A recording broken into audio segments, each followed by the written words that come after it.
Mwana mboka mbote. Mbote ndeko journaliste Gédéon, balobi grand journaliste muto asala ke no Sangwa Congo ezala toujours na actualité. Lelo awa toza na plateau ya Sangwa Congo, tozolobela pena ba détail ya actualité politique na ndenge moko ya kosakana te parce que maître de l'école azo continuer kaka na kosala musala engaye mama fachi oyo eza lisusu diplomatie te mais oyo ekomi nde likambo mususu. Je vous dis que non, batu bazoya nde kosarole massivement na ndenge ezali awa. Donc na protocole akomi kolemba po avant-hier toti koyamba ti pwana misuma fondo wana oyo batambolaka na ya Sadio Mané ona ti pwana musitu aye oteno wana posa cop bapesa yo cop tubela nanu oteno fachi yo nde mokonzi ti eza wana na ye na amene expertise na nga me na bwanya oyo mokonzi na biso asalaka na yango ayebisi ye monsieur kende na parlement kuna na assemblée nationale en tant que député opesa mayele na yo kuna awa nga naza na musala ya kopesa yo te parce que bacombattant bazali awa baintelo ya ndenge moko ya kosakana te bavie na ngai ebele ya baintelo na idepesa awa bazali na babikili bazali na ndenge moko ya kosakana te neti vie na nga mbala mutombo na niveau ya États-Unis vie na nga John na niveau ya Belgique vie na ngai Jambana na niveau ya Belgique lisusu bavie wana bavie moko mayele makasi na ndenge moko ya kosakana te alors vie na nga mbala mutombo na niveau ya Bruxelles baza bato moko bayebi makambo ya baéconomie bayebi yango makasi makambo ya bafiscalité yo sikoyo utika boye daleneya tala omoni opposition bino bobandaki kotya monoko te na opposition papa Tshisekedi ayebi qu'est-ce que l'opposition talaka moto alelisa mobutu alela comprenez mon émotion sikoyo bino opposition yango inane kutu nano ebeti te bokomipema o te no bozoya butubutu koluka mosala awa nazoyebisa bino mubaki ye wana oyoka ye lisusu aye ti eza wana azofukama kolelalela tout le temps awa na limeta awa epame o te no yebisa fachi tobunda na idps siko nani atindaki yo obanda kaka bilobaloba daleneya yo mutu ozalaka cadre na parti monene neti idps obanda kolanda mwa type moko boye sonde mutu esalaka te type moko abinaka pambapamba olandaka ye na nsima masa na bino mobaki ye wana azolelela awa bulo awa sikoyo ocomprendre que le maître de l'école atie bango na mama na épreuve ya kosakana te ndenge ezali wana mpo banome yo mandataire il faut nanu bayeba cv na yo ezalaka donc cv na yo eza lolenge nini bayeba kote ofandaka bayeba chez bino bayeba papa abino bayeba mama abino donc bakonome binomela mwanza te yango omoni fpi abimisi yoka balise ya bato baza na banyongo otano obemina aza na nyongo boshabu aza na nyongo likangu bushabu aza na nyongo mais comment yo mutu okokende kopesa likangu ya bushabu nyongo na fpi nyongo yango mpe ya $100 te ya $100,000 te mais nyongo ya $2 millions américains so nanu degré oyo kimutema oyo oyo nga nabengaka front commun des criminels du Congo FCC front commun des criminels du Congo oyo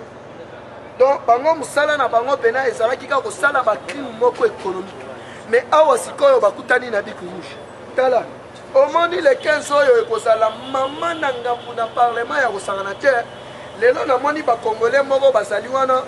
bazose mobiliser bango basala marche mokolo ya lobi mpona kopesa Jani Mabund carton jaune donc rentrée parlementaire oyo ekoyinda na ndenge moko ya kosangana te sikoyo na minute oyo bango nanu ndenge ezali wana baza na bosenga ya kosengela pepe ilunga motion leo bakosengela pepe motion balongola ye ki premier ministre mpo makambo na bango oyo bayokanaki babanda koyiba bambongo ezosimba te leo bakolongola pepe ilunga bango moko bakocreye crise bala moko crise ekotaka te esali nini ekoti bic rouge le grand prophète moto alobisa babaron na kati ya conférence na États-Unis fachi koto azotanga badiscours mais au sein ya conférence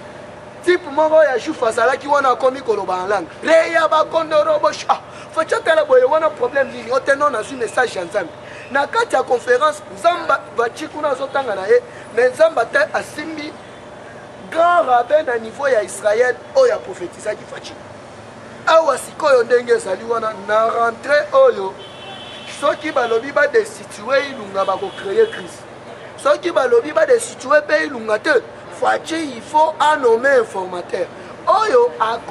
localiser les biso oyo identifier nouvelle majorité parlementaire au sein de l'Assemblée nationale. Denge bazawana bazolenga ya kosakana te. China rambo abengisaki bango j'espère semaine prochaine kuna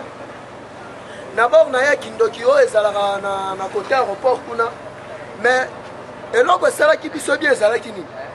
na bayuma to abengisaki kuna na kati donc sur 370 invitations ya panzaki 15 personnes garandé bakendaki. C'est pour vous dire quoi? Fachi déjà à laver congolais mémoire. Fachi azo sala musala awa ozo mona ndenge fridolé en bongo na minito ya tubela rata salini ni ya tubeli.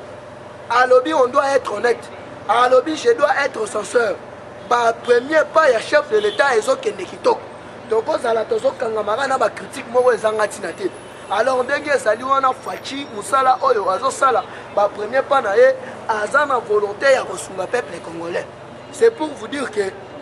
tous les bandoki oyo babandaki koluka bacha fachi bakoka jambe na minute oyo bakwei bapanzani pena en désordre po fachi akangi partout na Afrique partout na Congo awa tous les yuma oyo bamibengaka baopposant nazomona bango lisusu te bango tout banda babandaki kozwa tourne soki ya eloko na bango wana soki sutukalala soki nini wana ti lelo mutu atikala koorganize ville morte na Congo aza te koloba ville morte na ya kenda papa Tshisekedi wa Mulumba de reste mémoire ye soki abeti ville morte donc tina brasa soso kosala kokeri côté banda kenda yo mona lisu ville morte. C'est pour vous dire que awa batu oyo baza contre chef de l'état na Congo mobimba pe na Afrique mobimba bakoleka badiste donc soki otangi ti pwana ya Sadio Mané na masana ye kutu déjà kimie bakozala ba 4 bao bakomi komibenga opposition eza pema na ndenge moko akosakana te concernant ba enquête nazwi ba question ebele bon nazo comprendre te ba collègue mususu na yoki ba mwa maloba échanger bon nga nayebi te parce que boyebi tito virus ezolia bango fort siko ngai nde naza boye naza na masque na ngai ezali Etienne Tshisekedi anti tito virus donc pozwa ngai eza pasi toyoki bamasa mosusu bakomo changer bamaloba bon ça n'engage que ngai nayebi ke d'abord nazo annoncer bino au courant ya semaine prochaine nakobengisa moi 2-3 journalistes tosala moi de centre moko quelque part on a moni penant c'est là oyo batongaki kaka na 100 jours d'urgence ya chef de l'état maman na grand libulu ya kosakana te siko babiloko wana jamais tokotika ngo elekaka kabo parce que eza neti boyebi ke non chez biso wanoko na biso moko ayakawa totimbeli ede na palais ke ayibaka à chaque fois soki ya ayibi na palais mobulu ebimaka mère agangelaka biso papa agangelaka biso ke biloko ebungi tant que bamama bayebi déjà ke noko ayibaka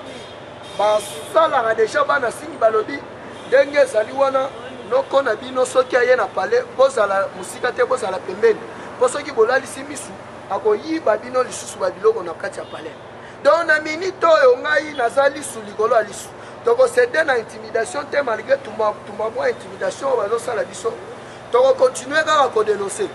cher combattant yebaki non après type oyo ya safricas na oyo ya office de route na libanais oyo aza na kati kala mingi te bangolo mosusu bakweya babule te ke non makambo yango elali rien makambo elali te enquête ezocontinue lobi vraiment nakofaire voir bino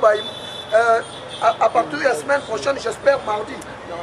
mardi nakofaire voir bino baimage ya Veni Bokassa bomona bino moko comment ça fait-il que bato mosusu oyo bazali déjà contaminé na titovirus nayebi te so apesi bango nini maloba échanger bamosusu bakomi kobenga biso bamenase ngai sikoyo bomenase ngai nanu ndenge nini nga ndenge na boye donc na beta boloko na lemba pena. Donc ndenge eza wana eloko oyo ezokende na contre vision ya chef de l'État. Yo le rozo yawe tu fais vision ya chef de l'État yeba ke non okutana na nga na nzela na yo. Po okopesa nga lar na yo ekosilisa pasi na nga te. Naza na ba mère na nga oyo baba basima nga ba naza na ba vie na nga oyo basima nga ba fois ba non. Donc na se kontataka nango. Alors soki mabe ezali biso tokobanda kodénoncer yango kaka ntina suka. Alors que ça l'aventure te ya koyela nga net du genre ka moi intimidation. Alors sans plus tarder na pesi vieux na nga mbala mutombo na niveau ya Bruxelles mon vieux chapeau ba bambote na nga ebele mon vieux edo na États-Unis maman madokala na Allemagne mon vieux Jamba na niveau ya Bruxelles mon vieux John Tumba na Bruxelles na pesi bambote ebele mon vieux Chikito Mouchachino na Paris mon vieux Yayo Yangwana. Alors je suis ravi, on est en direct on a Sangwa Congo bambote na bino pour plus de contacts na ngai moi na Koli 89 784 33 42 plus 243 89 784 33 42 big up na bino na kenan côté ya Sangmala Mukuna. Eshima, votre magazine qui bat au rythme de l'actualité. Retrouvez la nouvelle édition. En ces mois de mars consacré mois de la femme en RDC, Eshima Magazine vous fait découvrir un ovni politique. Fifi Masuka, vice-gouverneur de la province du Lualaba, symbole de réussite dans un univers masculin. Mama Africa, lève-toi, le mot d'ordre d'une femme de foi.